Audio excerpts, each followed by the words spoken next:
Turbo World Headquarters. Turbo, long time no turbo. We've parked the car up in November last year when COVID started to become a bit of a thing. It was always a thing, but people, they were wanting everyone to get vaccinated, and I stood my ground and didn't get vaccinated. So, but that affected me. So it affected my job. It affected my sport through choice, my choice. But here we are, two and a half years later, and I'm still not sick. So fuck you, Mark McGowan. He's our local premier here. He overreacted a bit with mandates, attacked people's jobs, sport, everyday living, everyday life, locked people into the state, out of the state. Made a big schmozzle of it. People love him. I fucking hate him when he starts to attack people's wealth. It's quite disturbing, but I actually lost my job and was sacked by my company, and ended up working 100 metres away, obviously doing something different, but still working. So it was a pretty fruitless, pointless attack on people in this state, and luckily they've just dropped them. But we made the choice not to run the car, parked it up, save some money, and but we're back out there again. So we went out for a test day on Saturday, which is June now, 2022, and the car, we did a bit of work with the car back in November. We had a few issues at the jet night where it still buckled the faceplate of the diff again, and Clint helped me out at SRM out in Wangara, and we put some more doubler plates around the faceplate. Problem solved. So I never got to test it. We missed Golden States. We missed the whole rest of the year. We missed Golden States, missed the Western Nationals, which, Mark, I am pissed about, mate. Yeah, didn't really compete at the end of the season, into the season. So, but the car was ready to go, basically, for the Golden States, and we parked it. So we dragged it out of the trailer on Saturday, and cold, nice air. It was a beautiful day, sunny. It warmed up eventually. I left it a fair while. I don't think I got on the track until about midday. And the car went a 7403 at 190, straight off the trailer, mate. It felt great.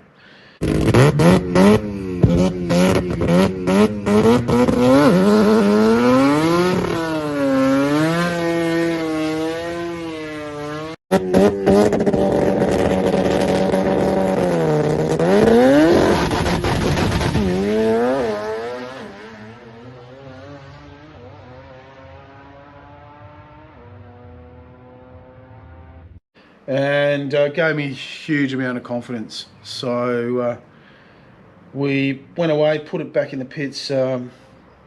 Brownie and myself and Janine got the car ready again. The only thing really we did was put a set of leading plugs in it, and brought it out.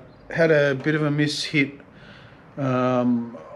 with it. It shook the tyres a little bit, so I backed out. I got way out past 330. I think I got half track, backed it up, sent it again, and it went PB and set a track record for Perth Motorplex, both ends of the tracks on the second pass. Went 7268 at 190, nearly 194, went 193.7, I think. About 3, that's mile an hour, and about 311 k's in the new money. Hate new money, but anyway. Yeah,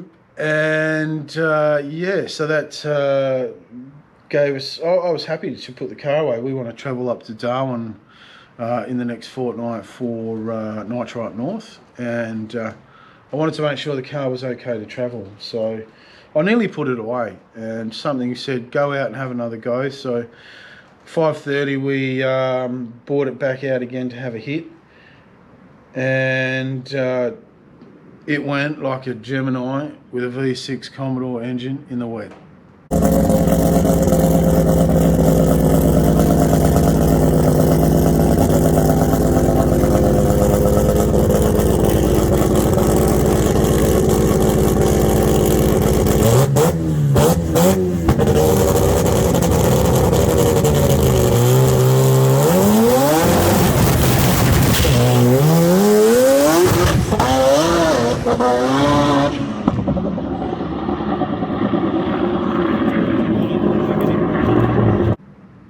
It was all over the shop.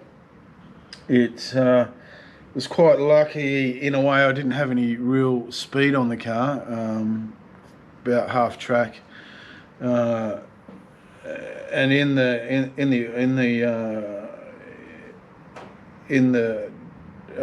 footage it didn't look too bad, I suppose, but in the car it felt pretty intense.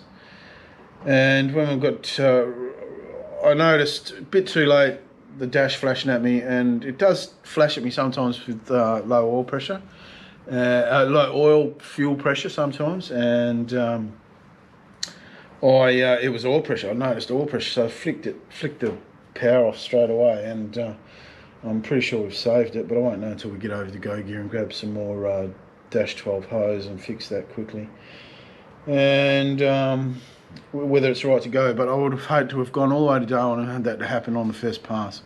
God knows what would have happened up there. It could have been quite messy, both for the track, right at the start of an event, and also for the car.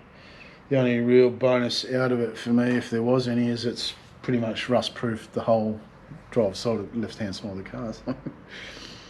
But anyway, sorry to Daniel and Lisa too. I noticed Lisa had to go down the radial lane right at the end of her test day, or their test day. And sorry about that. Sorry to Sharpie too and Ray. Not something you want to happen ever oiling the track. But yeah, what's happened is one of the return lines from the clear view, it's a bit tight in here, so we mounted the clear view over that side. One of the cable ties is either, I haven't noticed it, or it's broken, and it's allowed the return line to go out near the tyre. I'll put a bit of footage in here of the leak.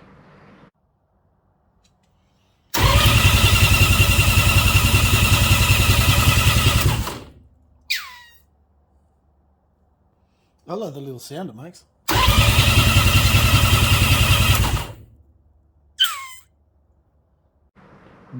But yeah, very, very lucky. Very lucky we didn't have any major carnage. So, and that's why you go and test. And sometimes you've got to just let your gut feeling lead you where you need to be. And if we hadn't had that pass, we would have been running around up at Darwin with an oily car, nowhere to really clean it up, and trying to find, you know, some speed flow hose up there was probably possible, but not in the length I would have needed, so it would have been a bit of a challenge. So yeah, we'll slowly clean it all up and pack it in the car and head off to Darwin. So we'll obviously get back onto YouTube and have a crack, and we'll let you know, and hopefully we get some good footage from Darwin, and this thing starts making some more numbers. So it's still in the RR API trim. I'll run it through Darwin and make a decision after there what we do with the new season that's upcoming. I'll test it with some more boost on board, and we'll throw the nitrous back in it and see how it goes. So it'll be interesting. The car, during the cold weather on the test day, made a couple of extra pounds of boost, but I'm sure that was low DA and also the cooler weather. So it'll be interesting. This thing really should start to come alive at about 50 pounds of boost. And then I've got the next stage of chasing the chassis down the track as we go. So yeah, I'm looking forward to it. It's a great little car. I enjoy it. Hope you guys enjoy it. Thanks for your support too. If you like and subscribe any of our stuff, if you're not a subscriber and you're watching, jump on the Perthorican channel and like and subscribe for us so we can build this. Yeah, we'll see you back out on the track. Thanks a lot.